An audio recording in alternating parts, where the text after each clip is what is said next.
దేవాది దేవునికి మహిమ కలుగును గాక. మీ అందరికీ నా హృదయపూర్వక వందనాలు తెలియజేస్తూ ఉన్నాను. ప్రియమైన సహోదరి సహోదరులారా, మిమ్మల్ని గురించి మరి నిత్యము కూడా నేను ప్రార్థిస్తూ ఉన్నాను. బాగున్నారు కదా? మరి దేవుణ్ణి ప్రార్థన చేస్తాం కదా, మనం స్వస్థత కోసం ప్రార్థన చేస్తాం. దేవా నన్ను ముట్టు, నన్ను బాగు చెయ్యి, నన్ను స్వస్థపరచు దేవా అని. మరి ప్రభువారు తను బ్రతికి ఉండగా, తన శరీరధారిగా ఉండగా ఎటువంటి స్వస్థతలు చేశారో మనం ఒకసారి చదువుకుందాం. మత్తయి సువార్త మరి 8వ అధ్యాయము మొదటి నుంచి 4 వచనాలు వరకు గల దేవుని వాక్యాన్ని చదువుకొని మనము ధ్యానం చేద్దాం. చిన్న ధ్యానం, ఓకేనా? దేవునికి స్తోత్రం కలుగును గాక. ఆయన కొండ మీద నుండి దిగి వచ్చినప్పుడు బహుజన సమూహములు ఆయనను వెంబడించెను. ఇదిగో కుష్ఠరోగి వచ్చి ఆయనకు మ్రొక్కి, ప్రభువా నీకిష్టమైతే నన్ను శుద్ధినిగా చేయవలెను అనెను. దేవునికి స్తోత్రం. అందుకైన చెయ్యి చాపి వాణ్ణి ముట్టి, నాకిష్టమే, నీవు శుద్ధుడవు కమ్మని చెప్పగా తక్షణమే వాని కుష్ఠరోగము శుద్ధి ఆయను. అప్పుడు యేసు, ఎవరితోనూ ఏమీ చెప్పకు సుమీ, కానీ నీవు వెళ్ళి వారికి సాక్షార్థమై నీ దేహము యాజకునికి కనపరుచుకొని మోషే నియమించిన కానుక మరి సమర్పించమని వానితో చెప్పాను. దేవునికి మహిమ కలుగును గాక. చూడండి, మనం కూడా కృతజ్ఞత కుడికలు పెట్టుకుంటాము, కృతజ్ఞత కానుకలు వేస్తూ ఉంటాం కదా. ఇవన్నీ ప్రభువారి కాలం నుంచి వస్తున్నవే ఇవన్నీ కూడా. మరి ప్రభువారు ఎంత గొప్ప దేవుడు అయి ఉన్నాడు చూడండి. మనుషులకు కూడా, తన శిష్యులకు కూడా ఆయన మరి ఈ యొక్క స్వస్థత అన్ని వరములను ఇచ్చి ఉన్నాడు. ఎందుకని, నేను ఇక వెళ్ళిపోతాను తండ్రి దగ్గరికి, నేను మహిమస్వరూపం అంటే ఆత్మస్వరూపుడినై ఉంటాను, కానీ ఇక శరీరధారిగా మీ మధ్య ఉండను కనుక నాకు ఇవ్వబడినటువంటి తలాంతులు మీకు కూడా ఇస్తున్నాను. మరి స్వస్థపరిచే వరాన్ని, అన్ని వరాలను కూడా శిష్యులకు ఇవ్వడం జరుగుతూ ఉంది. అదేవిధంగా యేసు ప్రభువారు శరీరధారిగా ఉన్నప్పుడు ఎప్పుడు కూడా కొండ మీదకి వెళ్ళి ప్రార్థన చేసుకుని వచ్చేవారు. కొండ ప్రార్థన ఆయనకు చాలా ఇష్టం అనమాట. మరి ఎప్పుడు కూడా ఏకాంత ప్రార్థనలో ఉండేవారు. అలాగే ప్రజల నిమిత్తం భారం కలిగి ప్రార్థన చేసేవారు. తండ్రి దగ్గర మొరపెట్టేవాడు తండ్రికి, అయా నీవు నన్ను పంపించావు, ప్రజల మీద అధికారం ఇచ్చి ఈ ప్రజలను గురించి నిత్యం కూడా వారి అవసరతలను గురించి, వారి కష్ట ఈతి బాధల గురించి నేను ప్రార్థిస్తూ ఉన్నాను అని ప్రార్థించినప్పుడు ఒక కుష్ఠరోగి ఆయన కొండ దిగి వచ్చినప్పుడు కుష్ఠరోగి ఎదురుగా వస్తాడు. ఆయన ఏమంటున్నాడు? కుష్ఠరోగి, ప్రభువా నీకు ఇష్టమైతేనే నన్ను శుద్ధినిగా చెయ్యి అంటున్నాడు. నీకు ఇష్టమైతే నన్ను శుద్ధినిగా చెయ్యి, అయా నీకు స్తోత్రములు అంటున్నాడు. అట్లాగే నన్ను శుద్ధినిగా చెయ్యి అని మురికాడనమాట. అందుకు యేసయ్య వాని చేయి పట్టుకొని వాన్ని ముట్టి, నాకు ఇష్టమే, నీవు శుద్ధుడవు కమ్ము అనేను. చూడండి, నాకు ఇష్టమే, నువ్వు శుద్ధుడవు కమ్మను. అప్పుడు వెంటనే తక్షణమే వాని కుష్ఠరోగము శుద్ధి అయ్యాను. అబ్బా, కుష్ఠరోగిని ముట్టుకున్నాడు. మనం ఏదైనా ఎవరినైనా ముట్టుకోం కదా, అలాగే వెంటనే ముట్టుకున్నాడు ఆయన. మరి ఆయన వెంటనే స్వస్థతను పొందాడు. హల్లెలూయా. మరి అదేవిధంగా దేవునికి స్తోత్రం కలుగును గాక. మరి ముట్టుకున్న తర్వాత ప్రభువారు ఒక విషయం చెబుతూ ఉన్నారు కుష్ఠవానికి, శుద్ధుడైనటువంటి కుష్ఠరోగికి ఏం చెప్తున్నాడు? అప్పుడు యేసు, ఎవరితోనూ ఏమీ చెప్పకు సుమీ. చూడండి, నీవు ఎవరితో కూడా ఏమీ కూడా చెప్పవద్దు సుమీ అంటున్నాడు. అదేవిధంగా మరి అప్పుడు యేసు, ఎవరితోనూ ఏమీ చెప్పకు సుమీ అని, కానీ నీవు వెళ్ళి వారికి సాక్షార్థమై నీ దేహమును యాజకునికి కనపరుచుకొని అంటున్నాడు.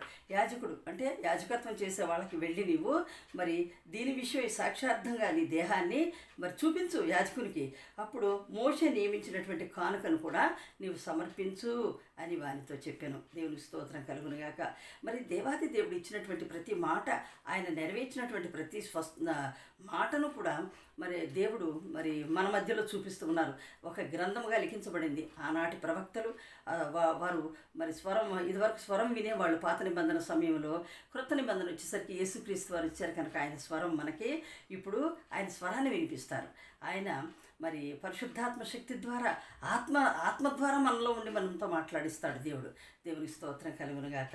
అంటున్నాడు, ఏమంటున్నాడు? అయ్యా నీకు ఇష్టమైతేనే నన్ను శుద్ధించి, నీకు ఇష్టం లేకపోతే లేదు ప్రభు అని ఎంత ఇదిగా అడుగుతున్నాడు. చూడండి, తనంత తగ్గించుకొని అంత కుష్ఠరోగం, నీసుకంపు, వాసన, ఇటువంటి దుర్గంధము, ఇటువంటి శరీరాన్ని మనమైతే ముట్టుకోగలమా అండి? మనం ముట్టుకోలేము.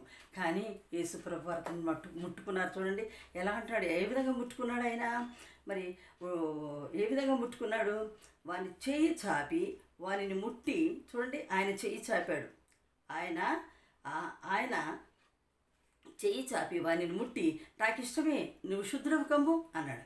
ఒక్క మాట చూడండి, వాడిని పట్టుకున్నాడు. ఏమంటున్నాడు? వాడిని ముట్టాడు.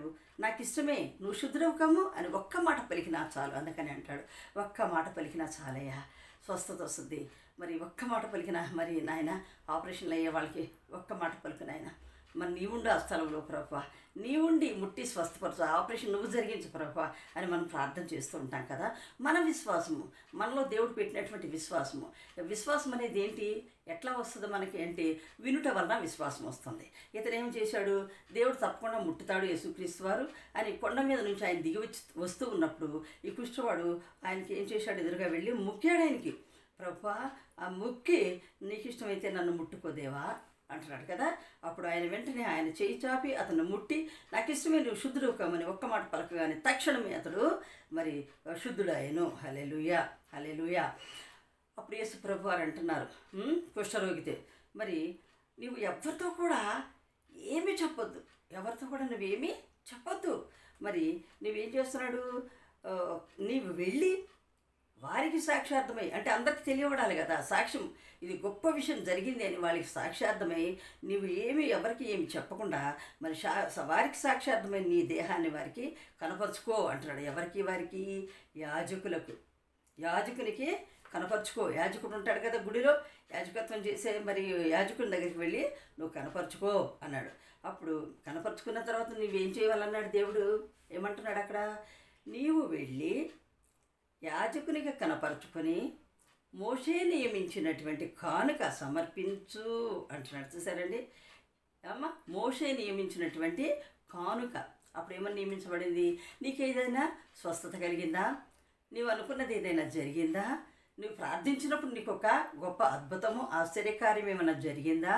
నువ్వు వెంటనే నువ్వు కృతజ్ఞతగా మరి దేవుడు చెప్పినట్లుగా మోషే రాసినటువంటి విధంగా కృతజ్ఞత కానుకను నీవు సమర్పించు యాజకుని దగ్గరికి వెళ్ళి అంటున్నాడు. కాబట్టి మనం ఏం చేస్తున్నామంటే, మనం కూడా యాజకుని దగ్గరికి వెళ్ళి, మనం కూడా గుడులకు వెళ్ళి, మనకు మంచి జరిగినప్పుడు, స్వస్థత కలిగినప్పుడు, ఆపరేషన్లు అయి బాగుపడినప్పుడు మరి వెంటనే వెళ్ళి మరి గుడిలో సాక్ష్యం చెప్పి, నాకు ఈ విధంగా జరిగిందని మనల్ని మనం కనపరుచుకొని సాక్ష్యం చెప్పి కృతజ్ఞతగా మరి కానుకను వేస్తూ ఉంటాము. ఆనాటి నుంచి వస్తున్నటువంటిదే ఇది కదా. మరి దేవునికి మహిమ కలుగునుగాక. దేవుని యొక్క మనం జీవిస్తున్నామంటే మన కోసం కాదండి, దేవుణ్ణి మహిమపరచడానికి మాత్రమే మనం బ్రతకాలి. మరి దేవుడు తింటున్నాము, ఉంటున్నాము, నా ప్రాణమా తిను తాగు సుఖించు, అబ్బా నేను ఇంత సంపాదించాను, అంత సంపాదించాను, మా అంత గొప్పవాళ్ళు లేరు అని హెచ్చించుకోవడాలే సరిపోయినాయి. కానీ మనలో తగ్గింపు జీవితం ఏమాత్రము లేదు సుమండి. మనల్ని మనం తగ్గించుకోవాలి. ఎంత కలిగి ఉన్నా కూడా మనల్ని మనం తగ్గించుకోవాలి. ఎదుటివారికి సహాయం చేయాలి, ఎదుటివారి గురించి మనం ప్రార్థన చేయాలి, ఎదుటివారి కష్ట నష్ట ఈతి బాధల గురించి మనం అడిగి తెలుసుకోవాలి. ఇవన్నీ కూడా కొన్ని మనకు బాధ్యతలను దేవుడు పెట్టాడండి. మనం మాత్రమే మనం తింటున్నాం, మన ఇంట్లో మనం ఉంటున్నామని కాదు.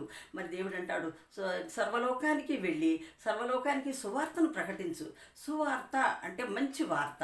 ఈ మంచి వర్తమానాలు, దేవుడు చేసిన ఈ అద్భుత కార్యాలు, ఆశ్చర్య కార్యాలు, స్వస్థత కార్యములను నీవు అందరికీ తెలియపరచు అని చెప్తూ ఉన్నాడు కదా. గ్రంథం ముందు వ్రాయపడుతూ ఉన్నది కదా. నీవేమంటున్నాడు? నీకు ఇష్టమైతే నన్ను స్వస్థపరచయ్యా అన్నాడు కుష్ఠరోగి. అంతేగాని ప్రభా నన్ను స్వస్థపరచు, నన్ను ముట్టుకో, నన్ను బాగు చేయి ఇట్లా అన్నాడా? మనం ఇలాంటి పొడి మాటలు మాట్లాడుతాం దేవుని సన్నిధిలో. అలా మాట్లాడకూడదు ఆ విధంగా. కాబట్టి ప్రభా నువ్వు నన్ను ముట్టుకో ప్రభా, నీకు ఇష్టమైతే నన్ను బాగు చేయి, నీకు ఇష్టమైతే నాకు ఈ అవసరం తీర్చు, అది మంచిదనుకుంటేనే నాకు అవసరం తీర్చు. నేను అడుగుతున్నాను, జ్ఞానం కలిగి అడుగుతున్నాను, అజ్ఞానినై అడుగుతున్నాను, నాకే తెలియదు ప్రభువా. ఒక్కసారి నా మొరన ఆలకించవా ప్రభువా, ఒక్కసారి నన్ను అంగీకరించవా ప్రభువా అని చెప్పేసి మనం ఎంత వినయ విధేయతలతో దేవుని సన్నిధిలో మనం అడగవలసిన వారమై ఉంటున్నాం. దేవుని మహిమ కలుగును గాక. అప్పుడు నీ ఒక్క మాటతోనే అతడు శుద్ధుడయ్యాడు. వెంటనే ప్రభువారు ఏమన్నారు? ఈ విషయం ఎవ్వరికీ కూడా నువ్వు చెప్పొద్దు సుమి అన్నాడు. ఈ విషయం స్వస్థపడ్డాను నేను ఎవరికీ చెప్పదు, నువ్వు కాముగా వెళ్ళి ముందుగా చేయవలసిన పని ఏంటి? వెళ్ళి మరి వారికి సాక్షార్థమై ఇది నీ దేహమును యాజకునికి కనపరుచుకో. తర్వాత మోషే నియమించినటువంటి కానుకను నీవు అక్కడ సమర్పించు అని అతనితో చెప్పాడు. అప్పుడు వెంటనే అతను వెళ్ళి తనకు జరిగినటువంటి యాజకునికి కనపరుచుకొని మోషే నియమించినటువంటి ఆ యొక్క కానుకను అక్కడ సమర్పించడం జరిగింది. దేవుని ప్రియమైన సహోదరి సహోదరులారా, మనం కూడా మన జీవితంలో ఏ మేలు కలిగినా కూడా కృతజ్ఞతగా మనం ఒక మంచి కానుకను మనం సమర్పించుకోవాల్సిన వారమై ఉంటూ ఉన్నాం. పేదలకు దాన ధర్మాలు చేయటం, ఇతరులకు సహాయపడటం, ఈ విధంగా చేస్తే దేవుడు మనల్ని దీవించి ఆశీర్వదిస్తాడు. ఈ కొద్ది మాటలు దేవుడు దీవించి ఆశీర్వదించును గాక. ఆమేన్, ఆమేన్, ఆమేన్.